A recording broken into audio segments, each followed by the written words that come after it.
Assalamualaikum warahmatullahi wabarakatuh. Waalaikumsalam warahmatullahi wabarakatuh. Waalaikumsalam. Oke, halo semuanya. Kita masuk ke sesi 2 perkuliahan psikometrika hari ini. Tadi di sesi pertama kita sudah sama-sama mereview kembali pemahaman kita tentang dasar-dasar statistika yang digunakan dalam pengukuran psikologis.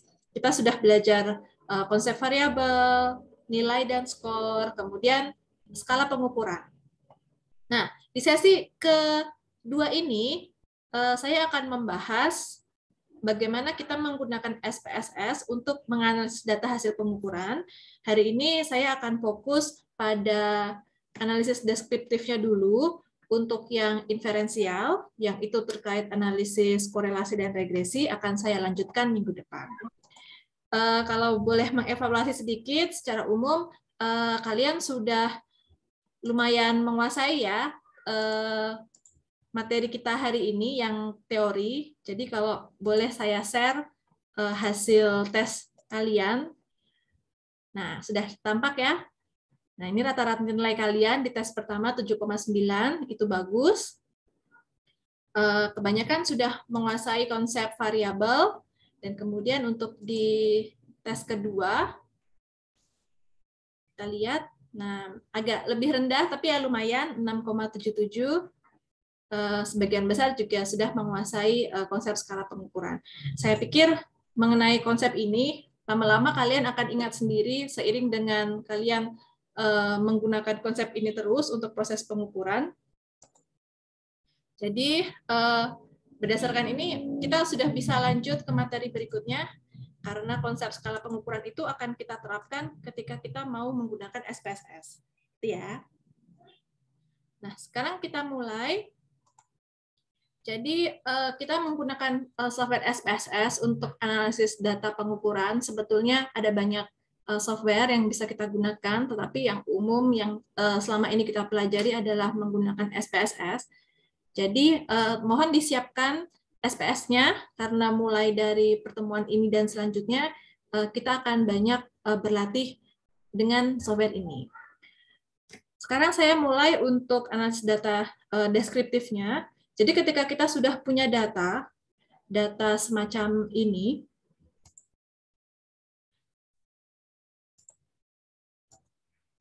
nah, data hasil pengukuran yang seperti ini kita namakan sebagai skor mentah. Jadi skor mentah itu skor yang langsung kita dapatkan dari hasil pengukuran.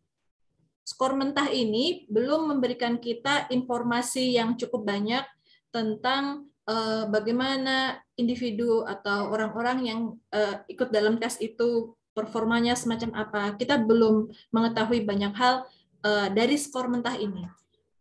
Maka dari itu, data yang masih mentah ini harus kita olah terlebih dahulu agar kita bisa mendapatkan informasi yang lebih bermakna. Jadi angka-angka ini semuanya apa sih? Nah, di sini untuk contoh buat kita, saya sudah mempersiapkan data dari 40 orang untuk kita coba melakukan analisis deskriptifnya. Ini berdasarkan data riset saya, jadi ini data real. Dulu saya pernah melakukan penelitian mengkorelasikan antara intensi berwirausaha dengan efikasi diri. Ketika kita sudah melakukan pengukuran, data sudah masuk ke kita, mungkin pertama kali data itu berbentuk file Excel. Kalian mungkin pernah mengalami ya, mengambil data dengan kuesioner online, kemudian kuesioner online itu kan rekapitulasinya dalam bentuk Excel. Nah, dari Excel itu kita ekspor ke SPSS. Sebelum kita melakukan analisis data, kita perlu melakukan persiapan terhadap data ini terlebih dahulu. Jadi tidak langsung kita analisis. Langkah pertama persiapan data setelah kita mengekspor dari Excel ke SPSS, yang pertama adalah kita harus menspesifikasikan variabelnya dengan melengkapi sejumlah data. Nama variabelnya, tipe variabelnya, labelnya, dan pengukurannya apa. Baru setelah itu data siap dianalisis. Kita menggunakan contoh ini, kita lihat spesifik variabel itu ada di ini menu variable view. kita harus mengisikan ya, namanya apa, variabel yang kita ukur. Oh, yang pertama adalah intensi, yang kedua efikasi. Kemudian kita masukkan tipenya. Nah, ini tipe numerik. Tadi sudah sempat kita singgung di materi sebelumnya, ada data yang sifatnya numerik, ada yang tidak numerik, ada macam-macam, ada string itu yang berupa tulisan, ada mata uang, macam-macam. Tapi umumnya kita menggunakan yang numerik. Artinya ini adalah variabel ini bertipe angka. Kemudian kita beli label. Kalau di bagian nama, ini cuma bisa satu kata, maka keterangan nama itu, misalkan variabel kita berupa frasa, kita jelaskan di bagian label. Jadi intensi ini sebetulnya adalah intensi berwirausaha. Semacam ini kalau kita lebarkan. Nah, kalau efikasi adalah efikasi diri berwirausaha. Jadi kok di nama itu hanya bisa satu kata, keterangannya kita taruh di bagian label. Nah, yang penting berikutnya adalah kita spesifikasikan skala pengukurannya. Ada pilihannya nominal, ordinal, atau scale. Nah, pengetahuan kalian tadi tentang skala pengukuran akan berguna di sini untuk kita bisa menetapkan variabel kita ini masuk yang mana. Pengukuran intensi dan efikasi diri ini termasuk pengukuran dengan scale, interval, semacam itu. Tapi nanti akan ada variabel-variabel yang bukan scale, jadi tidak semua variabel itu pengukurannya scale ya. Kita harus cermat, mengamati betul data kita ini jenisnya apa. Maka tadi kalian sudah cukup latihan ya untuk mengetahui dan membedakan antara skala pengukuran nominal, ordinal, interval, dan hasil. Nah, kalau kita sudah melengkapi variabel, spesifikasi variabel ini dengan lengkap, maka kita sudah siap melakukan analisis data. Jadi kita masukkan data kita sesuai dengan kolomnya. Ini bisa di copy paste saja dari Excel. Gitu ya. Sampai tahap ini bisa diikuti, bisa dipahami bagaimana cara mempersiapkan data.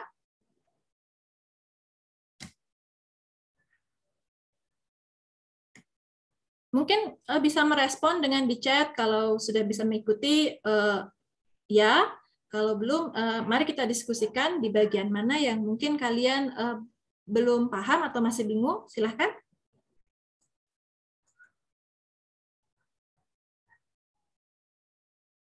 Tidak ada?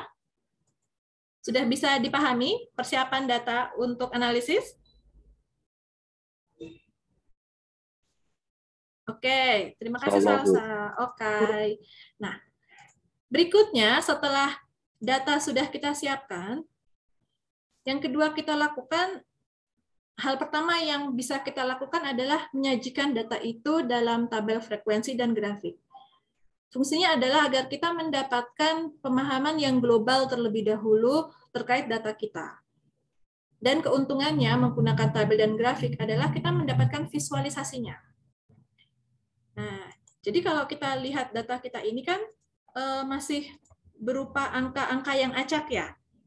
Tugas kita berikutnya adalah bagaimana kita menata angka-angka ini agar data ini bisa memberikan informasi yang lebih banyak lagi. Bagaimana cara menyajikan data? Kita bisa menyajikan data itu dengan dua cara.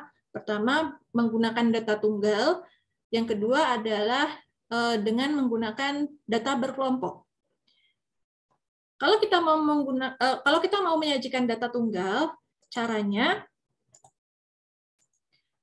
pertama adalah klik menu Analyze, kemudian ke Descriptive Statistics, kemudian ke Frequencies.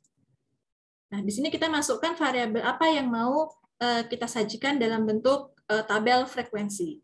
Jadi tabel frekuensi itu adalah tabel yang akan memberikan kita informasi frekuensi kejadian banyaknya data pada satu nilai gitu.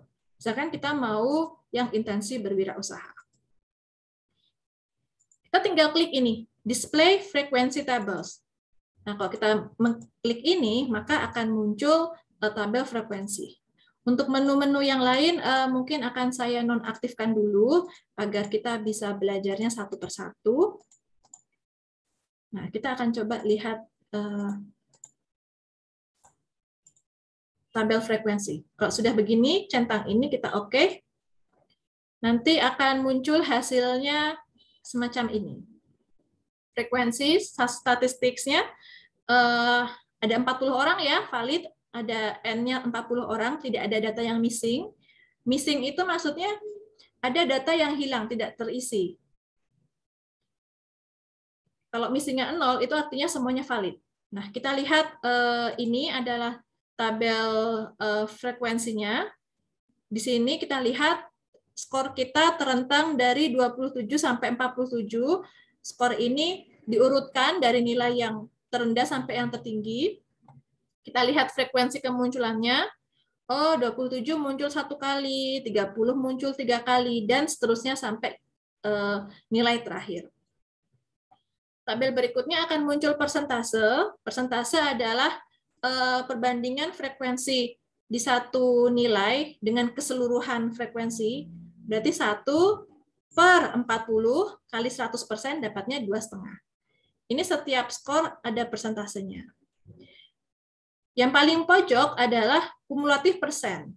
Jadi persen yang dikumulasikan.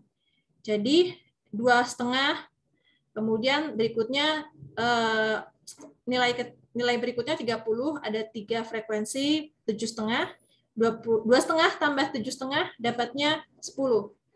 Nah, ini kumulatif, dikumulasi terus. Kalau data kita lengkap, nanti endingnya 100. Itu untuk kita membuat tabel frekuensi data tunggal. Kita juga bisa membuat tabel distribusi untuk data berkelompok. Karena kalau data tunggal itu kan masih banyak sekali ya, dari 27 sampai 47, itu semuanya satu persatu kita lihat frekuensinya. Kalau mau lebih ringkas lagi, kita bisa penyajian datanya berkelompok. Sebetulnya prinsipnya sama, kita menggunakan menu tadi, analyze, descriptive statistic, frequencies, kemudian kita centang. Tapi agar bisa berkelompok, kita harus mengelompokkan data itu terlebih dahulu. Nah, untuk mengelompokkan data, kita akan menggunakan menu baru, transform. Kita akan kembali ke lembar kerja kita. Kita perhatikan ya, ini menu baru yang mungkin kalian belum pernah menggunakan sebelumnya waktu belajar statistika. Jadi di sebelah menu analyze itu ada transform. Nah, transform ini bisa kita gunakan untuk memanipulasi atau mengubah variabel. Untuk mengelompokkan data, kita bisa menggunakan recode into different variables atau visual binning. Nah, pada pertemuan ini saya akan mengajarkan yang menggunakan visual binning.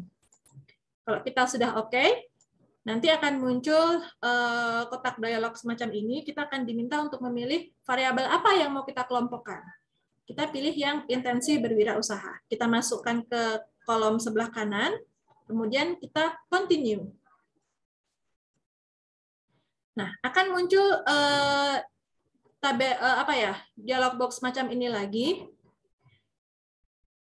Variabel yang akan kita kelompokkan adalah intensi, sudah betul. Yang pertama harus kita lakukan adalah memberikan nama baru untuk variabel ini. Karena nanti variabel intensi yang dikelompokkan itu akan menjadi variabel baru di lembar kerja SPSS kita. Misalnya ini kita beri nama intensi yang kita kelompokkan. Gitu. Di sini kita lihat rentang skornya minimum 27, maksimum 47. Gitu ya. Nah, berikutnya kita menentukan nilai klaster atasnya.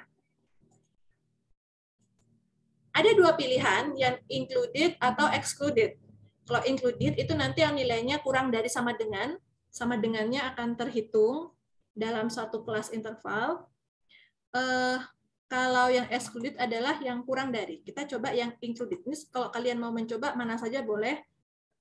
Cuma nanti hasilnya agak beda, tapi sama-sama bisa berfungsi untuk mengelompokkan. Kita pilih yang included, kemudian klik make cut points. Di sini kita akan menetapkan beberapa nilai untuk menentukan intervalnya. Misalnya kita di sini mengetahui angka minimumnya 27, maksimumnya 47. Maka range-nya ada 47 dikurangi 27 ada 20. Misalkan kita 20 itu cukup enak ya angkanya ya, nggak ganjil ya. Maka kita bisa bikin rentang intervalnya, lebar kelas intervalnya misalnya 5. Kemudian first cut point location, titik awal di mana kita mulai membuat kelas interval misalkan adalah 30. Nah, maka akan ada 4 titik, ada 4 kelas interval. Panjangnya, rentangnya 5. Ya, sekarang kalau sudah begini kita apply. Nanti akan ada perubahan di sini. Kita make labels. Nah, nanti akan muncul kurang dari sama dengan 30, 31 sampai 35, 39 sampai 36 sampai 40, 41 sampai 45 dan 46 ke atas. Kalau sudah, kita oke.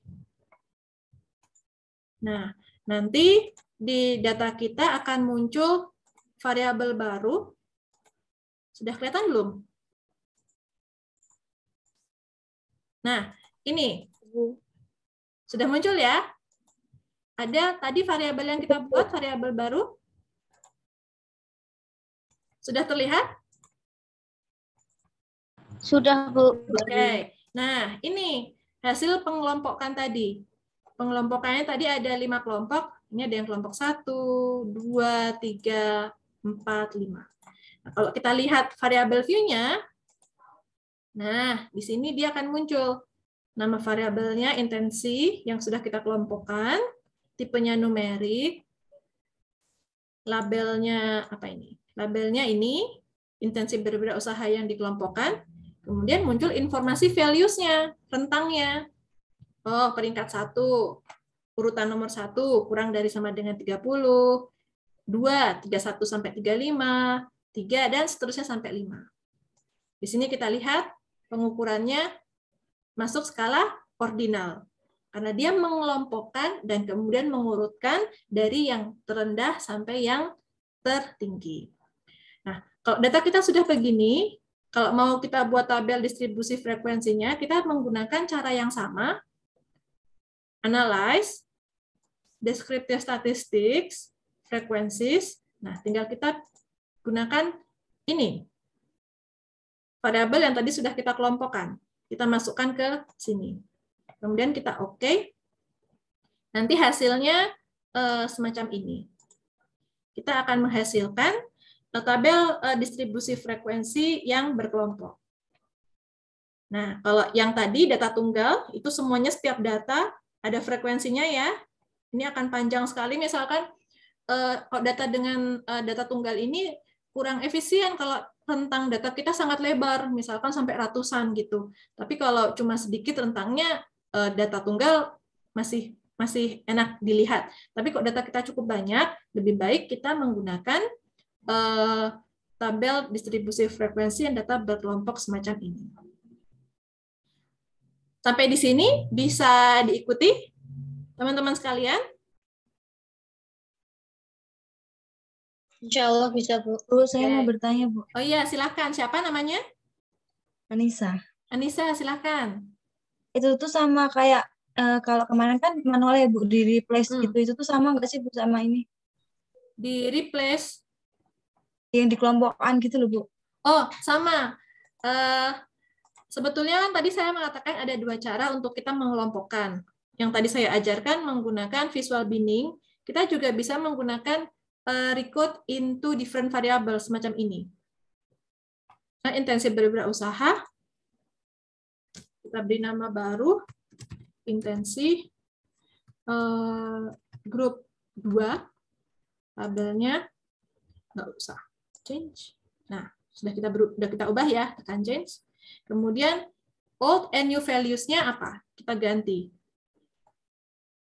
Nah, ini kita misalkan range-nya dari apa tadi?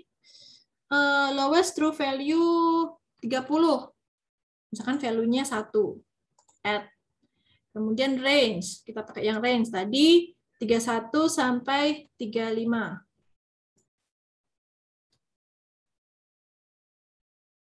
Oh, salah. Yang ini. 31 sampai 35. Itu value-nya 2. Kita add lagi.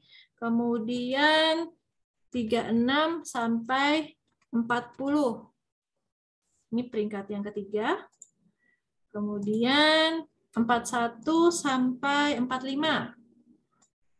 Ini 4. Kita add-kan lagi. Kemudian 46 sampai 50.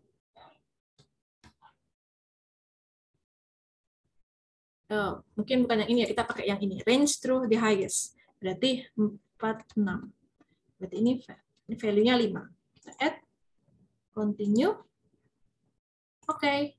Nah, ini juga nanti sama fungsinya untuk mengelompokkan. Kalau kita lihat data kita, sudah muncul belum ya? Nah, juga sama kan hasilnya? Cuma yang ini dia spesifik variabelnya belum setepat yang tadi kalau kita pakai visual binding. Kita masih harus mengisikan datanya secara manual. Kayak gitu. Ya.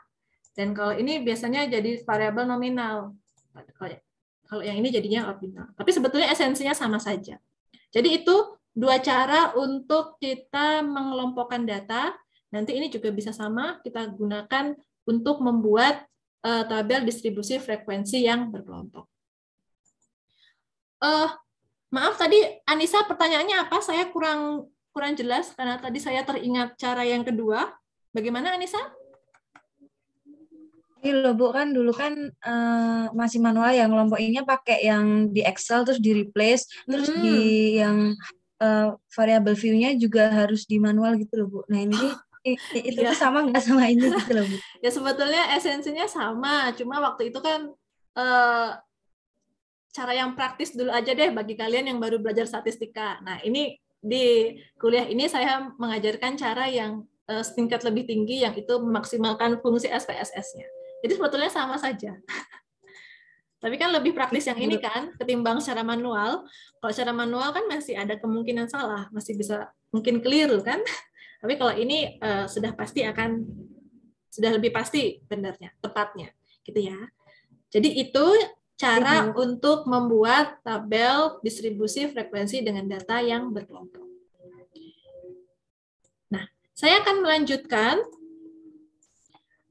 Langkah berikutnya, kalau kita sudah bisa melihat data kita, semacam ini tadi, kita akan mendapatkan informasi secara general. Kita akan melihat frekuensi terbanyak itu ternyata di rentang yang mana toh? Oh, 36 sampai 40. Ya kan? Kemudian kalau di sini kita lihat frekuensi yang terbanyak mana? Oh, kalau datanya pakai data tunggal nggak begitu kelihatan ya, banyak yang sama nilainya. Tapi kalau dengan data berkelompok kita bisa melihat, oh ternyata yang frekuensinya lebih tinggi yang 36 sampai 40. Jadi ada informasi baru yang bisa kita dapatkan ketika data itu sudah kita tata dengan yang lebih rapi. Nah, berikutnya kita akan melakukan analisis deskriptif. Ini tentu saja kalian sudah ahli, saya pikir kalian sudah berpengalaman menggunakan menu ini. Jadi analisis deskriptif itu meliputi perhitungan tendensi sentral, nilai rata-rata atau mean, nilai tengah atau median, nilai terbanyak atau modus. Kemudian variabilitas atau dispersi, sinonim itu sama saja, itu seberapa tersebar data kita dari nilai rata-rata. Dispersi itu bisa range, selisih antara nilai tinggi sama nilai terendah, kemudian varian sama simpangan baku atau standard deviation.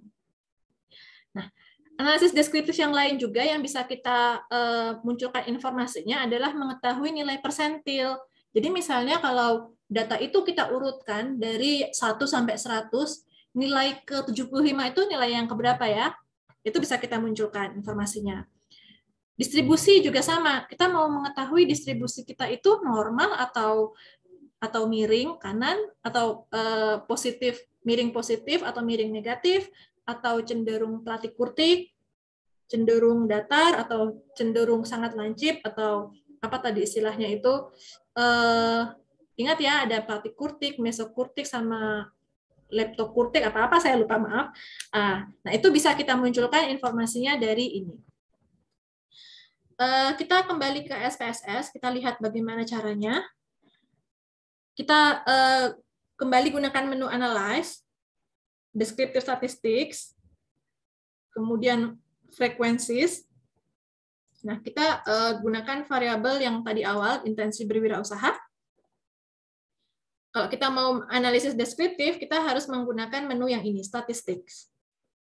Nah, kuartilnya atau persentilnya kita mau persentil ke berapa? Misalnya saya pengen tahu persentil ke 25, 65, sama 80. Atau mau kita ganti. Misalkan mau yang ke berapa? Oh, 15. Tambahkan, kemudian persentil ke 39. Kemudian tambahkan 55. Kemudian misalkan kita pengen tahu ke 90.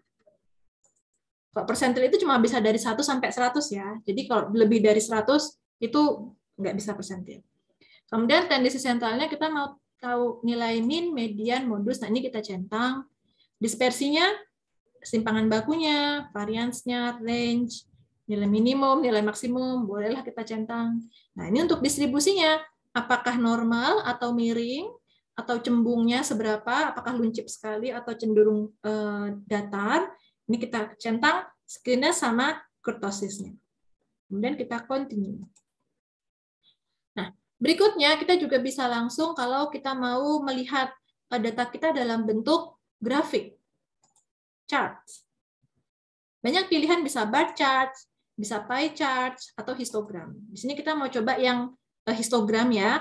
Nah, kalau di histogram, kita bisa centang kotak ini. Tunjukkan kurva normal pada histogram. Ini berfungsi untuk kita melihat apakah distribusi data kita mengikuti kurva normal atau tidak. Jadi ini perlu ini kita centang. Kita continue, kemudian kita OK. Nah, hasilnya seperti apa? Seperti ini. Nah, hasil statistik deskriptifnya ada di satu tabel ini. Kita bisa melihat beberapa informasi. Kita lihat N-nya valid 40 orang. Oke, nilai min-nya kita dapatkan 37,13. Mediannya 37,0. Modusnya atau nilai terbanyaknya 35. Standar deviasinya atau simpangan bakunya 4,496. Variansnya 20,21. Nilai skewness-nya 0,042, nilai kurtosisnya 0,030, range-nya selisih nilai tertinggi sampai terendah ada 20, nilai minimumnya 20, nilai maksimumnya 47, dan persentil yang tadi pengen kita tahu muncul semua datanya. Jadi ini deskriptif statistik tuh ini. Gitu. Nah, kalau ini sama tadi ya, memunculkan kembali tabel frekuensinya tidak perlu kita bahas lagi karena sudah. Ini di histogramnya semacam ini. Yang berupa diagram batang, ini histogramnya. Nah, ini ada kurva normal. Inilah yang kita gunakan untuk mengidentifikasi, untuk menilai apakah data kita itu mengikuti kurva normal atau tidak. Kurva normal itu dia ideal ya, maksudnya dia sangat simetris, bentuknya bagus sekali, seperti huruf, seperti bel terbalik. Kurva normal itu semacam ini. Tapi pada kenyataannya tidak ada data yang sesempurna ini. Maka dari itu kita menilai normalitas data kita berdasarkan polanya saja. Apakah mengikuti kurva normal ini atau tidak? Kalau kurva normal itu kan titik tertingginya hanya ada satu. Kita lihat data kita titik tertingginya ada berapa? Oh ya, ada satu. Kemudian data itu tersebar, artinya dia punya rentangan data yang cukup luas. Ini dari berapa tadi? 27 sampai 47 ya. Oh, dari melihat pola umum ini kita bisa menilai, oh data kita mengikuti kurva normal. Dari inspeksi visual, dari melihat visual data kita. Tapi sebetulnya ada beberapa cara lagi untuk kita melihat normalitas data kita selain melihat visual histogram dan kurva normal kita kita juga bisa menggunakan data nilai min, median, dan modus. Data itu disebut normal ketika min, median, dan modusnya itu sama-sama ada di satu titik. Jadi nilai minnya sama dengan mediannya, sama dengan modusnya. Nah, coba kita lihat data kita tadi. Nilai minnya berapa? Oh, nilai minnya 37, mediannya 37. Sama ya, kurang lebih di titik yang sama ya. Tapi modusnya 35. Nah, ini menunjukkan sebetulnya data kita nggak normal sempurna, tapi ya mengikuti kurva normal karena setidaknya dari dua nilai sudah ada yang sama. Misalnya kita mendapati analisis data kita menunjukkan selisih yang lebih ekstrim lagi. Data kita cukup bagus ya, normalitasnya ya. Misalkan kalau kita mendapati nilai modusnya lebih besar daripada mediannya, lebih besar daripada minnya, atau sebaliknya, modusnya lebih kecil daripada median, mediannya lebih kecil daripada minnya, nah maka itu akan mengindikasikan bahwa distribusinya tidak normal. Itu cara kedua, dengan kita melihat perbandingan nilai min, median, modus.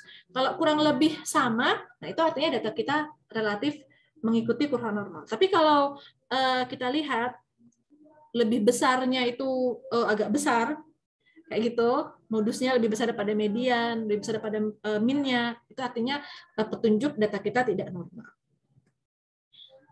Nah, kalau kita memeriksa normalitas hanya dengan inspeksi visual atau dengan membandingkan nilai min, ini kadang kan subjektif. Kita hanya mengira-ngira saja. Maksudnya, oh ini kurang lebih mengikuti kurva normal. Tapi mengikuti kurva normalnya, bagaimana tepatnya? Apakah datanya Pratikurti? Apakah skewness-nya itu positif atau negatif? Nah, kita harus melakukan perhitungan numerik. Caranya dengan menghitung rasio antara nilai kurtosis dengan standar errornya.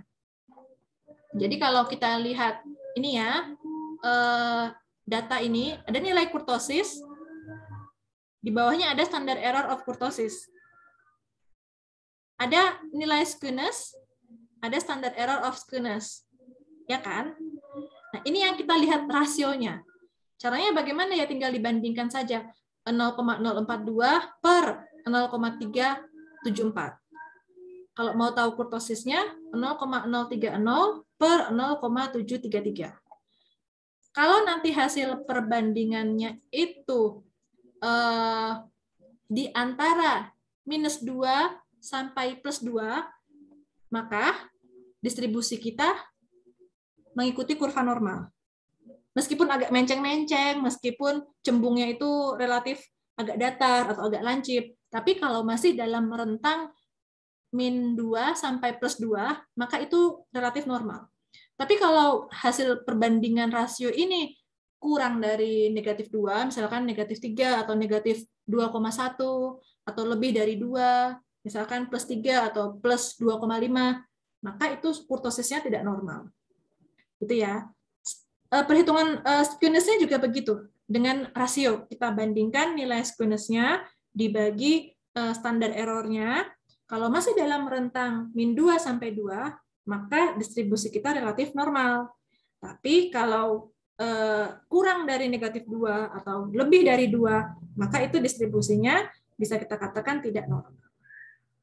Nah, normalitas data ini penting untuk kita ketahui karena untuk kita mau melakukan analisis selanjutnya, pengujian reliabilitas untuk mengetahui korelasi antar variabel. Nah, itu butuh syarat ini, data kita normal. Kalau data kita nggak normal, kita tidak bisa melakukan analisis statistik yang selanjutnya.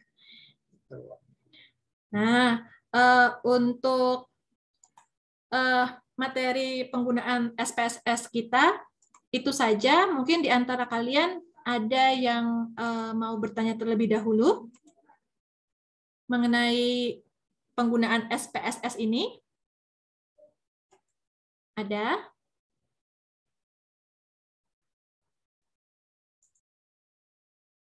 Tidak ada? Bisa diikuti dengan baik tadi?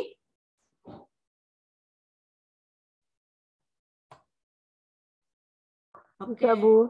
Oke. Nah, Apa yang sudah kalian pelajari ini silahkan dipraktekkan untuk mengerjakan soal praktik analisis data yang sudah saya siapkan di Google Classroom. Ini ada pertanyaan dari teman kalian. Terus untuk tugasnya pakai cara yang apa, Bu? Ini untuk yang mana? Yang uji normalitas ya? Pertanyaan terkait uji normalitas ya? Iya, Bu, yang di Google Classroom itu. Oh, pakai aja tiga-tiganya, biar kalian pengalaman dengan tiga-tiganya. Kan mudah. Itu ya. Ada lagi yang mau bertanya dengan tugasnya? Tidak ada? Oke, kalau tidak ada, ini untuk materi saya cukupkan sampai sini dulu.